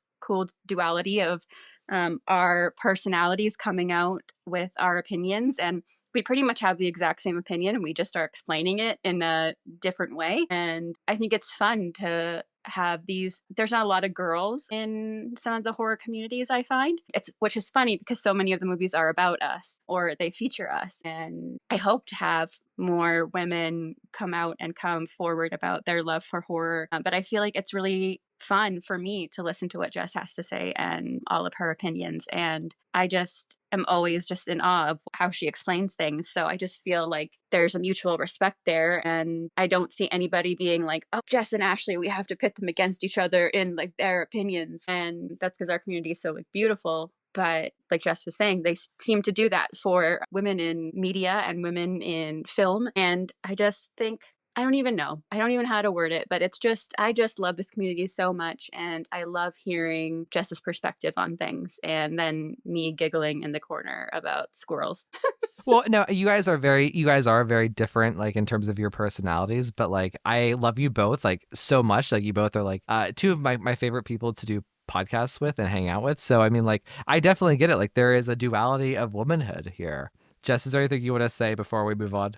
Just, I guess, piggybacking on what Ashley was saying, right? Like, these movies are about us, and yet so many women don't embrace them. And I think it's because it's presented through such a male lens, or at least it has that history, when in reality, like, I think that even like from the birth of the slasher, no matter what, you could see it as woman's survival. If the lens and the frame is controlled by a man, and society at large, right, telling you that, okay, if you do this, then this is the punishment. There is always the woman who defies that and survives, right? And it's like watching our own, story of survival again and again and again. Some women are not going to be drawn to that, but I do think that I do wish that more women would engage, because it is our story. And I think that no matter what, no matter how you wanted to look at it in the past, or how many people tried to call it exclusively sexist, it was always something about it that had female strength and was always beautiful to see. And quite honestly, it's one of the few genres in which we are guaranteed a spotlight, and in which that we get to have an actual story and a character arc, Yeah. So, yeah. And like, just in terms of actresses in horror, like there's so many, like even like bad horror movies, right? The opportunities for actors, female actors to do the roles are more expansive and more nuanced and allow for a different range of emotions than most movies otherwise. So because there's so much involved in horror movies, like there's fear and there's crying and there's, yelling and there's sadness and there's happiness, so like there's so much. And I just think that like the best roles for women are in horror typically. I mean, like there are no better roles out there than like Cindy Prescott and Gail Weathers and Buffy Summers. So, it is what it is. So, okay, on the subject of this, I was not intending to have like a feminist, like, a feminism podcast here, but like, you had both of us on and you weren't expecting that to come up. I mean, I don't know. So I was just like, oh, my friends, So, and we'll go there here. So, one of my favorite podcasts out there, and like these two bring me so much joy. I got to meet them in real life a couple of months ago. It's called the I've Had It podcast. It's with Jennifer Welsh and Angie Pumps Sullivan. I got to meet them in New York. It was so great. Oh my god, I can't even I can't stop smiling thinking about it. But like the podcast is about petty grievances, and like they always start off the podcast with, "What have you had it with this week?" So I wanted to start the podcast with this in terms of with YouTube, and the listeners probably already heard me. I have had it with a couple of things. I'm going to kick us off, and we don't need to like spend so much time with it, but I'm just curious what you guys have had it with. So my had it with for your segment is actually ties in very beautifully with what we've been talking about. Is I have had it with the unnecessary competition between Nev Campbell and Jenna Ortega. Like I forget who said it first. Like, who is the bigger star? Who's more profitable? Who's better? Who's more famous right now? Who's more important to Scream? It makes me so enraged because, first of all, I don't think it's a fair competition. Like, it's not fair to compare Jenna Ortega when she is at the peak of like her novelty as an actor with Wednesday, to compare her to Nev Campbell, who has been acting for 30 years. But also, it's not fair to compare Jenna Ortega, as like someone who's been in 2 Scream movies, to Nev Campbell, who's been in, 5 Scream movies, soon to be 6, over 30 years. It's not fair to compare, a woman of, in an industry that judges women by their looks, their age, their sex appeal, to somebody who is very young, right? It's not fair just in general to compare Nev Campbell with Jenna Ortega. Like, they really have very little in common, in my opinion. And, I hear this all the time as like, oh, well, Scream 7 isn't going to do well because Jenna isn't in it and Nev isn't as big of a star as Jenna Ortega.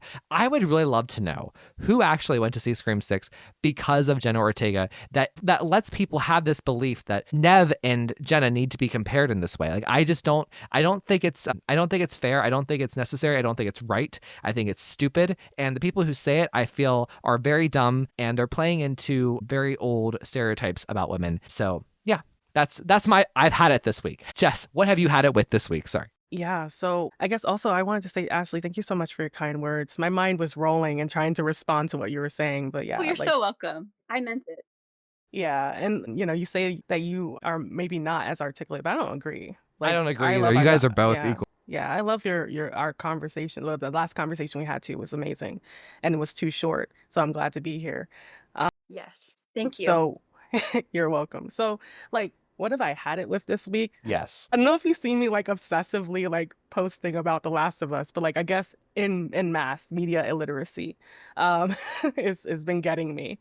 But yes, to be honest, like, what have I had it with? Absolutely. Like, that just pushes me over the edge is the same thing for you that you just said, because it's beyond to me, because it's like, how are you comparing these two women at different stages of their career, and when we should be celebrating them both, especially Jenna, being a Latina, and also navigating in such a way that I feel avoids fetishization, which is really hard for Latina actresses to do. Mhm. And instead of having that conversation and studying those notes, we're doing this. So, and also I would say to that end as well that, I feel like, trying to say that Jenna was the only reason Scream 6 was successful is kind of disingenuous, because then you're pulling away from the fact that this was a gimmick movie. And like, I just don't understand, like, Ghostface in New York was always going to attract people. That was such a new thing that people were going to flock to the theaters. And Scream 5 did so well that, in general, people wanted to see more. And Right. was Jenna a factor? Sure. But I think Ghostface and the brand itself and its consistency was also a factor. I agree. And like, I agree with what you said about Jenna. It's not fair to put her in this position of being compared to. And it's also frankly not fair to put Nev Campbell in a position like, I can't understate like the way that the industry is so hard on women after they hit a certain age in like within Hollywood. And for people to come out and then basically, try to compare Nev Campbell to, somebody who has so many like millions of followers on Instagram, who, has a hit Netflix show, who is, early 20s, I find to be so like, how dare these people? Like, this is like basic, if you want to talk about like being progressive and being a feminist, like to use someone's age, against them after they have given you 5 movies over 25 years and a career of other stuff. Like, how dare you? It is so wrong. Like, it just, I've had it. So, Ash, what have you had it with? Oh, there's a lot. There's a lot. But if I'm just going to be like a little bit more, like, let's be a little bit more fun with it. This topic isn't fun, but it's a little bit more lighthearted than some of the other ones that immediately came to mind. I would say I am so tired of hearing people say she's aging gracefully. I have never once in my life heard somebody be like, George Clooney, that guy's aging gracefully. And he's Leonardo not, by the way. DiCaprio, he's aging gracefully, even though his lovers stay the exact same age every single time. But I am just so sick of hearing about all of this and that about aging gracefully and what that means. And if you get Botox, you're not aging gracefully. But if you are like somebody like Pamela Anderson, who is so remarkable and I love, who's going to red carpets without makeup, and I think that's badass and kick-ass, but people are criticizing her for that, or putting her up on this pedestal and then comparing women who are going to a red carpet wearing what they want and how they want to appear and criticizing that, when both of those are totally fine. Like, to just so all of you guys know, the majority of men in Hollywood have Botox, they have hair transplants, they have done stuff to their jaws, they've done all of these things, they wear lifts in their shoes. And I'm not saying that they should have to do those things, but they don't get criticized for them. Like when the Friends reunion came out, I remember multiple people in my life were like, oh, well, this one particular actress looks the best out of the two because she doesn't look like she's had as much plastic surgery. And I was like, did you see the men on the thing? Because like, obviously, and I'm not criticizing it, I think everybody, it's their body, they should do whatever they want with that body. And I have no personal opinion on that. Whatever you want to do, cool. But I'm just so sick. I've heard so many people say, oh, well, she's not doing like they'll talk about Meryl Streep and how she's just aging gracefully because she's not doing things, like it doesn't appear that she's doing a lot to her appearance, which fantastic. Do I think Meryl Streep is gorgeous? Absolutely. But do I think somebody who is maybe doing those things is just as gorgeous? Yes. And that makes me think about somebody like Jenna Ortega and thinking, look how like gorgeous and fun and beautiful it is to see somebody like her, where so many people are feeling seen for the first time when they see her on camera. Mm-hmm. And it just makes me sad I'm a 37-year-old and I feel pressure. I can't even imagine what kind of pressure she must feel being in this industry and hearing those things. Mm-hmm. And I just want to also say that I recently watched Jenna Ortega's movie, The Fallout. I'm not sure if anybody has watched that movie, Mm-hmm. but I recently watched it and I literally was sobbing in one part to the point where a few days later, my fiance and I were getting coffee and I was trying to tell him about a scene in that movie and I was crying just as hard telling it because of her performance and the other actress in the it was the actress that plays her little sister in that movie. They were having the most beautiful raw conversation. It's a beautiful movie, and it just makes me sad when I see the young talent in the world that they have to grow up just hearing all of this bullshit thrown on their I don't want to say their elders, but the older actors in their life, who they're probably looking up to, being like, wow, look how amazing this person is. They're beautiful inside and out, and they're talented and remarkable, and I look up to them, and somebody is talking about their nose or the Botox or what their butt looks like in their jeans. And it's so incredibly frustrating, because also some of the women that we see on the TV and stuff like that, a lot of us don't look like that. And so it's even harder when you're just like, holy crap, I don't think I look even close to that as a beauty standard. And then you're seeing people criticize them, and you're just like, well, what am I, a rotting troll under a bridge? Like, should I never come out and just stay in and yell at kids to get off my lawn for the rest of my life? Like, what am I supposed to do? Well, you make a good point, because, for, Neve Campbell in particular, Neve Campbell is beautiful. And even so, it wouldn't matter if she wasn't. But people, naysayers, I guess, whatever you want to call these people at this point, they use the word hag to describe her. It's part of that's the thing that they've gotten trending about Neve, that she is the hag who returned for Scream 7. It's just factually untrue that Neve Campbell isn't beautiful. I don't care what anybody says. Whatever beauty standard you have, whatever you think is beautiful, I'm sorry, but that woman is beautiful. And I think people don't also realize that when you pit women against each other and you say Neve Campbell's a hag and Jenna Ortega's beautiful, that doesn't make Jenna Ortega feel good either. I am 99% positive with the majority of women don't feel good when they hear other women being torn down. They don't want to hear that. The majority of us don't want to hear somebody saying that. So if you're out there saying that Neve Campbell is a hag because you love Jenna Ortega, you are not supporting her. Or I think more appropriately, Melissa Barrera is the better stand-in here, because it's mostly Melissa Barrera fans who are doing this. And speaking of Melissa Barrera fans, let's go there. So as you heard in the introduction, as you've heard on social media for the past month, there has been some drama from people who are no longer even a part of Scream 7. Gosh, I wanted to know what Jess and Ashley think of these things. Ash, I wanted to talk to you more specifically because you really touched me about some of the things you said about Landon and his family. So what are your thoughts? Well, first, if somehow Christopher Landon ever heard this, I am so sorry that happened, genuinely. I don't understand how anybody thinks that it's appropriate to send anybody death threats, even if you were sending it to the person who literally chose to tell Melissa she was not going to be part of this movie. Whether I was disappointed in that, but it's just what are you accomplishing in this choice to do this to this person? This is Christopher Landon makes movies. Literally think about that. This is a person who makes movies, who had nothing to do with this choice and publicly said that they were disappointed in the choice and still got all of this hate. And I can't imagine being a father and having to navigate whether to take these seriously. Is this just some 12-year-old, or is this somebody who you really have to care about? And I think some people are just oh, it's just the internet. No, it's not. It's not just the internet. Because if you didn't take it seriously, you know what the headline would be? Terrible father doesn't take it seriously when got death threats online.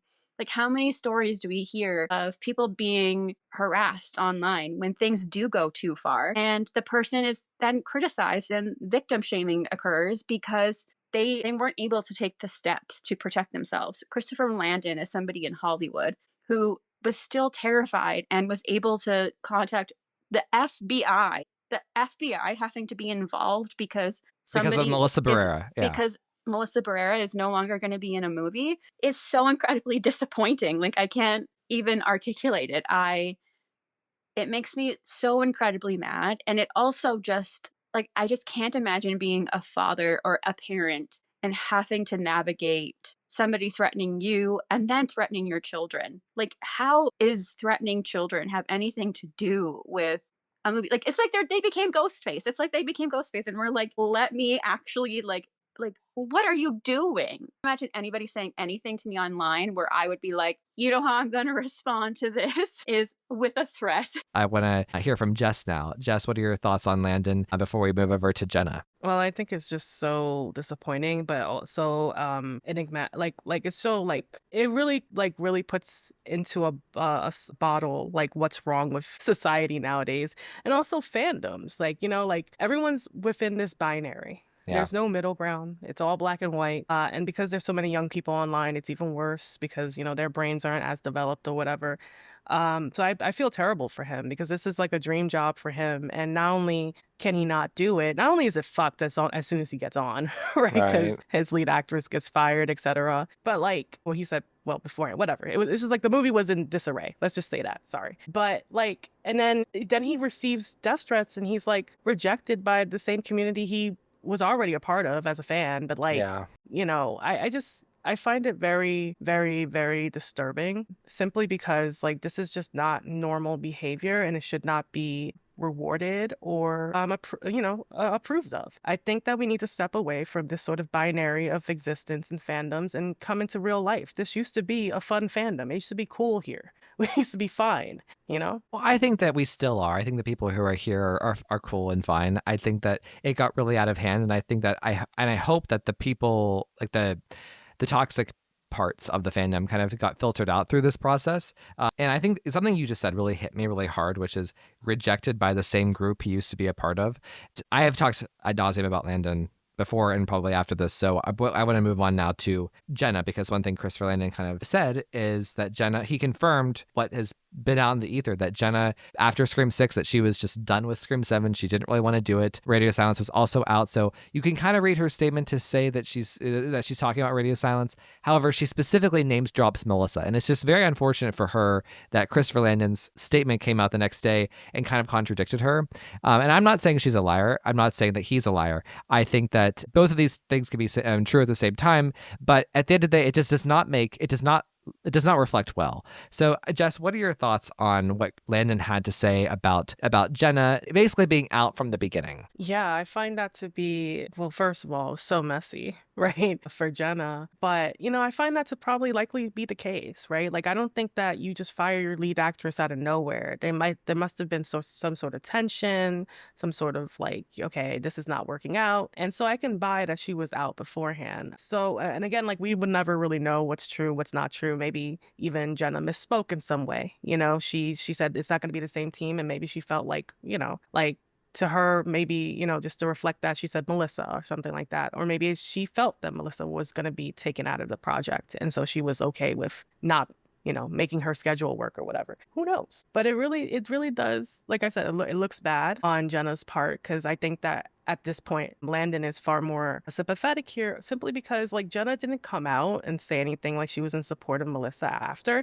She kind of was out, and people just assumed that because they were so close. And it's like, okay, but like what people need to understand about this is that actors are actors. Right? Like, not everybody's going to leave a role for a social cause. Like, no matter how legitimate or valid or worth it you think that cause is, people are working. People are also working actors. So I think, you know, this turned out to be, like, I think Landon's version is probably a little bit more realistic, and that's okay. You shouldn't, you know, get mad at Jenna because she didn't leave in solidarity. That's ridiculous.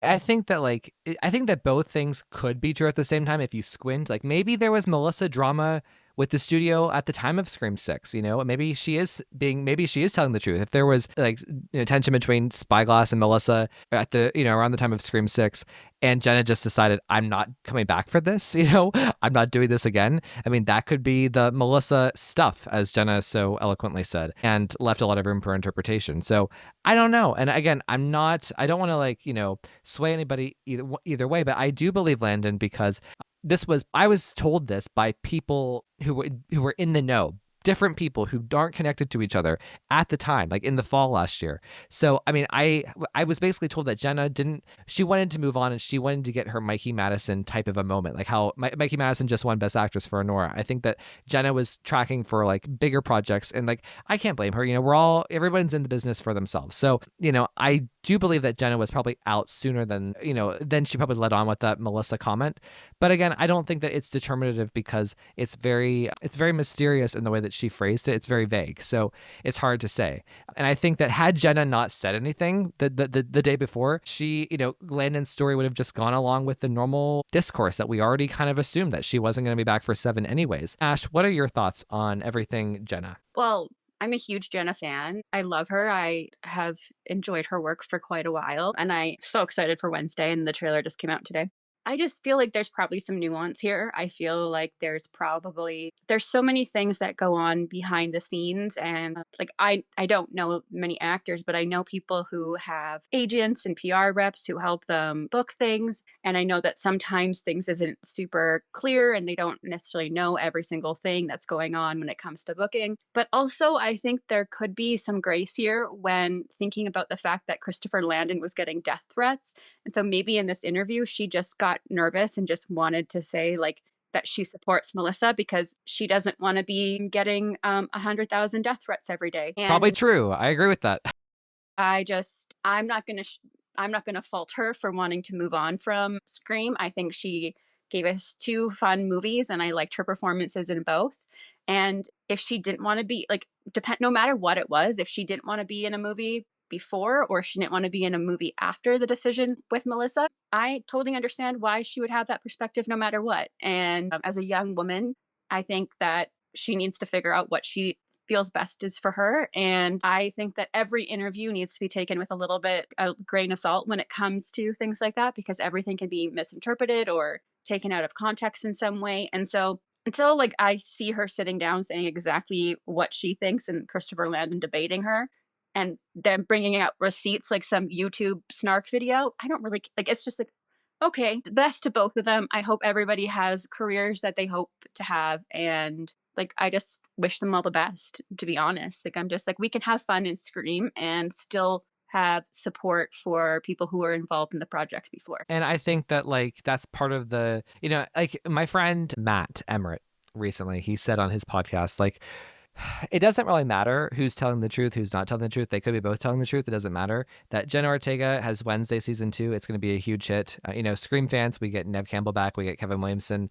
Everybody is good in this situation. The only people, this is not what Matt said. This is Ryan talking now. Is the only people who didn't really go, who are just going to be negative no matter what, are the Melissa people. And it is what it is. We can't even go there. So that kind of leads now to 2 people who did return. Okay. So, and we talked about this at length at the group Zoom. So I don't want to spend too much time harping on it, but another thing I've had it with is people who basically say that Chad and Mindy should be wrapped in bubble wrap, and that there should be no threat to them in Scream 7 because the core 4 is so unique, is so special that it must reunite down the road, and that we have to preserve Chad and Mindy so that they can reunite with Sam and Tara on screen. And that really bothers me because then why even have them in the movie if they can't be suspects or they can't be on the potential death list? If there's no stakes with them in the movie, why have them even be a part of the movie? I think it's actually really good for them to be developed as their own characters apart from Sam and Tara, as somebody who doesn't think that the core 4 thing really worked all that well. I think it's actually a benefit to both characters that they are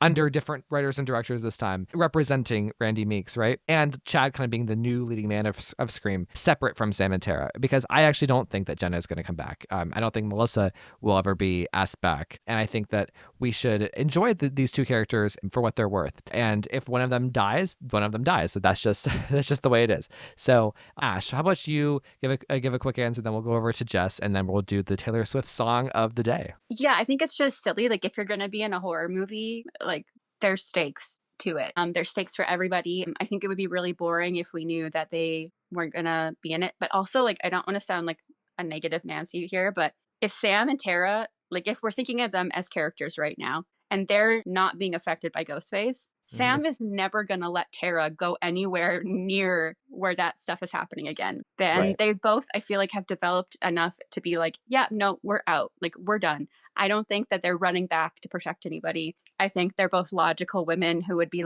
you know what? I care, but not my problem. And so Like, I want to see Jasmine Savoy Brown running around being scared, and I want to know more about her character, and I want to have development. Maybe that's because they take Chad out, or maybe we get to see a more in-depth character of Chad and he turns evil because something happens to Mindy. I don't know. Like, I just feel like there's so many fun ways where you can take that. And I feel like Jasmine Savoy Brown was like so underutilized with her talent. I've just been watching Yellow Jackets and I love her so much in it. And she's so fun. And I just feel like there's stakes there. And I want to see what that means for her as an actress. And I feel like she can pull it off. She could be Mindy as usual. She could be, unfortunately, become a victim to Ghostface and kill that performance, or she could be Ghostface herself and kill a performance. So I don't want them to be in bubble wrap. I'm not saying I want them to be taken out, but they don't need a hamster ball or bubble wrap or anything like that to keep them safe. Right. I just want to know who they are. I want to know the human being behind Chad and Mindy and how they factor into this story and how they relate to Sydney and develop them in the way that we developed, Sydney, Gale, and Dewey and Randy and Cotton in the original trilogy. Like, that's where the good character magic happens, when we push the boundaries, right? Jess, what are your thoughts here? Yeah, so for me personally, I mean, I think I mentioned in the pod, right, like how I feel about it. I think that this movie is too big and it's doing too much in terms of establishing a whole new story to like spend too much time on the twins unless they're going to keep them there and like sort of do small work and develop them into a good spot for the next film to die off. So for me, I think that if it were me, and I already said this, I would kill off Chad because he's likable. And I feel like it sets the tone that you have to fix. It lets everyone know, like, it's very meta. Like, we're not doing that anymore. This is not, whatever that was. We're course correcting. And I do think that it would help Mindy's character. In my mind, if I were to give like a way that this could work, I think that let her be right for once. I know she's always like kind of right, and then like kind of like not there to be effective anyway. It doesn't matter if she's right. Let her be there, let her be effective, but let that be what causes Chad's death. And that could be like the irony of finally getting it right and also realizing in a very visceral way this is not a game. And this makes her more invested. Like, use your powers for good and be useful. Don't be off, I don't know, doing whatever the hell you're doing and like taking this in stride. Like, it's so weird. Like, just be a normal person. I think you hit the nail on the head at the team Zoom. Like, actually, like there's like every once in a while, like someone will say something on the podcast that just deeply affects me in my soul. And when you described, well, of course it should be Chad because he is the heart, right? He's the one that we all love. And if you talk to basically any Scream fan, everyone loves Mason Gooding. Everyone loves Chad. Like, and like, in the way that he was developed in Scream 6 in particular, probably as around that. Like, he is the heart of, Scream right now that Dewey's gone in a way. And to take him out would be very impactful. Like, and that's what you want. That's kind of like the Randy of it all in a way. So I thought that was just a brilliant note, and it would affect Mindy and like, because like, yeah, I think that you're absolutely right, Jess. So, all right, guys. So since now we are going to be doing shows on Fridays as well as Tuesdays. It's weird to say the Taylor Swift song of the week. So Taylor Swift song of the day. And as you know, Ashley and I try to match these to the episode topic. And like, there was only one choice here for me. And like, I have to like, just kind of like paraphrase, like, Christopher Landon being so like the media treating him and what he experienced at the hands of like the toxic fans of Melissa Barrera, and the threats that he received, like how seriously and how genuinely all that was taken. It really made me feel a lot of validation for me because there were a lot of people, like even as a lot of really awful things were happening to me around this, and just again, not even because I did never posted like anything anti-Melissa. I was kind to Melissa with her performance in Scream 5 and Scream 6 when a lot of people weren't. It was just the mere fact that I was supporting Nev and I was supporting Scream 7 continuing without her, that all this happened. I felt a lot of validation through Christopher Landon and how the media treated him and how people reacted to it. Like, I felt like, oh, wow, I'm not crazy. And everything I went through wasn't just in my head. So I felt like we had to do. Ashley, what is the Taylor Swift song of the day? The Taylor Swift song of the day is Look What You Made Me Do. This song is off of Reputation, Taylor's sixth studio album, which came out in 2017. It's track 6. It was written by Fred Fairbanks, Jack Antonoff, Richard Fairbanks brothers, and Rob Manzanelli, and Taylor Swift, obviously. And Jack Antonoff produced it. There's no re-record at this time of this song, which is so sad. And Taylor, we were waiting. It is the year of the snake. Come on, give us Taylor's version. And this song is one of my absolute favorite songs to listen to and pretend that I somehow need to seek revenge on somebody. I don't know if anybody else does that.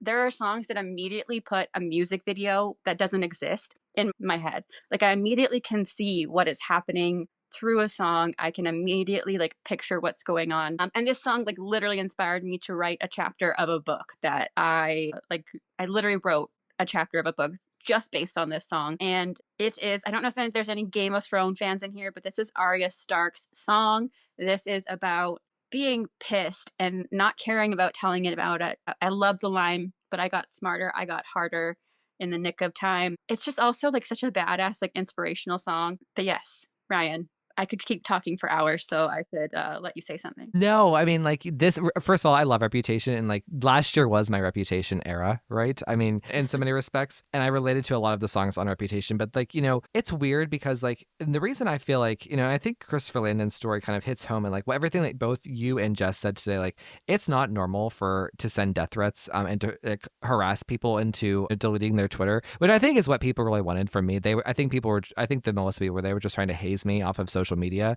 and off of doing the podcast, which is so crazy and to think about. You know, I think that like you know, when you try to talk about this and talk about like what's being said about you and the way that you're being depicted, you know, it's really, you sound crazy to a normal person because it's not real life. So I feel like what Taylor's doing with this song is she's kind of reclaiming her power in a way, and she is like, you know, recognizing where she probably was naive, because there were definitely parts over the last 2 years where I was definitely naive. You know, the New York Times covered this song weirdly on their daily podcast. The host described the song as Taylor like reflecting on the fact that she tried reaching out to people who wronged her in the past and still got played by them anyways, and how that was such a valuable lesson that she learned. And it's all within this song. Like this song is electric in the kind of badass kind of reclaiming of one's power and kind of recognizing like that you are not the person that the media, or in this case, like toxic fans made you out to be, and that you were proven right in some way. It just, you know, there are so many lines in here that I just like really like are so powerful, you know, but also the music video is one of the greatest music videos of all time. It's probably my favorite Taylor music video. And like, it's so funny, like at the end of the music video, she goes through and like, we see the different Taylors of like different music videos in different eras, kind of like, you know, and they're all making fun of each other. Like, and it's just, you know, and at the end you have the real Taylor saying, I want to be excluded from this narrative. And that's kind of how I felt about how the toxic Melissa fans were treating Scream, treating me, treating people like Christopher Landon. And that's, you know, kind of, I think it's great that Christopher Landon kind of exposed this, if that makes sense. So Jess, what are your thoughts on Look What You Made Me Do? Well, generally, you know, I'm not that big of a Taylor fan, but I do listen to some songs here and there. But I think this song is like very appropriate, especially as like I was like re-listening. I was like, wow, this is actually kind of perfect. Because like, you know, kind of like conveys this idea of like you're just trying to be a good person and like sort of go through whatever it is that you're going through in like a good way, like an honest way, a good faith way. And then there's all these people that are trying to ruin that or even exploit you for it. And I do think that, you know, unfortunately, I think that what people could take from this song and in general, this whole situation is that, you know, don't be afraid to fight back, because sometimes that's what you have to do, right? Look what you made me do, right? Now I have to clap back because you won't leave me the fuck alone, you know, or you won't be a good person. So yeah, I appreciate the song, and I also appreciate like Landon like saying that, because I do think it is a problem and it needs to be stigmatized at the very least on the internet level, because this can't be normalized. This can't be fandom. It's ridiculous. Yeah. Ash, how about you? I completely agree. One of my favorite parts. So to give people some clarity, at one point, the most common thing that was trending on Twitter for like a week was, I hate Taylor Swift and Taylor Swift is over. And she talked about how she knows she should ignore it, but sometimes it just gets really loud. And she like literally went into hiding. Like she just was like, I'm so done with this. The media didn't even see her for almost a year because she was just so just like sick of it. And then she was like, she came back and everybody said, this tour is going to flop. It's not going to do anything. And it was one of the biggest tours ever, the Reputation tour, where she's got this giant snake behind her, which everybody named Karen. But one of my favorite lyrics is, the world moves on, another day, another drama. But not for me, not for me. All I think about is karma. And then the world moves on, but one thing's for sure, maybe I got mine, but you'll all get yours. And I just love that, because it's just like, have you ever had somebody who just like totally wronged you? And there's no gray area. It's like black and white. This person did something terrible or did something that was just so inappropriate. And then you kind of like see them later in life and you realize that maybe they got a little bit of karma. Obviously nothing terrible, but something happened or something, maybe it isn't going perfect for them in their life. And maybe they just have like, they're so toxic inside that and it's eventually going to come out and they're not going to be as happy as they were. And I personally think when you think about what this song is about and who it's about, and if you think about what's going on in pop culture and the world, that I think we know who might have kind of won. Absolutely. And like, you know, and that's kind of like, not to like relate it back to Scream 7 and to like me specifically, but like, that's kind of like, because like, I mean, the time between like the time Melissa was fired through the time right before Nev was announced, that was a really dark time for me. It was really, really dark. And I felt like, you know, and it was tough. And I didn't really fight back that much. All I did, I was posting like positive things about Nev and Sydney, and I was just getting torn to shred every single day. And I feel like because like what you just described, like, you know, Scream 7's happening with Nev Campbell and Kevin Williamson, like the best possible outcome. You know, it's just the karma does, you know, kind of even out in some respects. And like that line you said, like really hits me hard because like the world moves on, another day, another drama. Not for me. All I think about is karma. That's so true because like when you are on the receiving end of stuff like this, it affects you so deeply. Like it's like an attack of your character, your soul, your reputation, and the people who are doing all of this, like they'll continue to hate on you, but then but the next day they'll wake up and they just want to hate on somebody else or they're upset about something else. And it's just like, it didn't really matter to them that what they did and what they started, you know, was so impactful on my life. And another line here, this relates to something Jess said. Jess said that like about Landon, that he was almost kind of rejected by the group that he probably felt a part of as horror fans, as Scream fans. And I definitely felt like that. And there's a line in here where she talks about, you asked me for a place to stay, you locked me out and threw away the key and had a feast. And that's kind of how I feel like, oh wow, you know, I opened my podcast up to a lot of the fans of Scream, and not a lot of people who were on the podcast did anything harmful to me, but like it's still this concept of like, you know, my podcast is like literally the fandom, you know, everybody who comes on is a fan of Scream, and it just, there's an element of that just that hurts, you know, that you put yourself out there in a good way and it comes back and hurts you in the wrong way. So, but anyways, like I'm so weird. I'm not a big Taylor fan, but like I will defend her all the time. Because every time I say something about Taylor, like I'll meet someone and be like, oh, Taylor Swift. I'm like, what do you mean? She's an incredible musician. She's a great artist. Like, hello, she's got this down packed. She defines pop music in a lot of ways, like very mainstream. Like, okay, like Gaga and stuff like that, of course. But like, you know, she's a mainstay, right? And I can respect her as a guitarist. You know, I watch her play. She's like a metronome herself, you know? You can tell she's talented and she's gotten better over time. And as a Paramore fan, I love her relationship with Haley. And, you know, I could say like, what's that song? I Look Through People's Windows. That got me through some hard times. You know that song? Yes, of course. I listened to the whole like Tortured Poets Society. I listened to it. I said that it was giving like Badlands to me, like Halsey's Badlands. So yeah, like I'm not like a huge Taylor fan, but I respect her, and I don't understand why people insist on disrespecting her when she's obviously so talented. Well, you know, and that's a whole other topic in and of itself here. So, but what my life since 2006. People would say something, I'd be like, "What did you just say?" Oh my gosh. Well, I also just want to give one last shout out here about Look What You Made Me Do, because Jess Mariano, who is a friend of the podcast, a Patreon, she's lovely. She sent me this shirt of like Ghostface on the phone, and it says, oh, sorry, Taylor can't come to the phone now. Why? Because she's dead. And it's just like literally about Look What You Made Me Do. So very cool. So Jess, cute. Ashley, thank you so much for this wonderful discussion. Ash, where can they find you? You can find me on Instagram at Squirrel and Spud. And Jess, where can they find you? Well, I'm on Twitter, RavenFX3. RavenFX5, and I'm also on Blue Sky. All right, everybody, thank you so much. We'll see you next time. All copyrighted material used or referenced in this show belong to their rightful owners and made possible by the Fair Use Act. And number 3, never, ever, ever, under any circumstances say, I'll be right back. Because you won't be back. Get another beer, you want one? Yeah, sure. I'll be right back!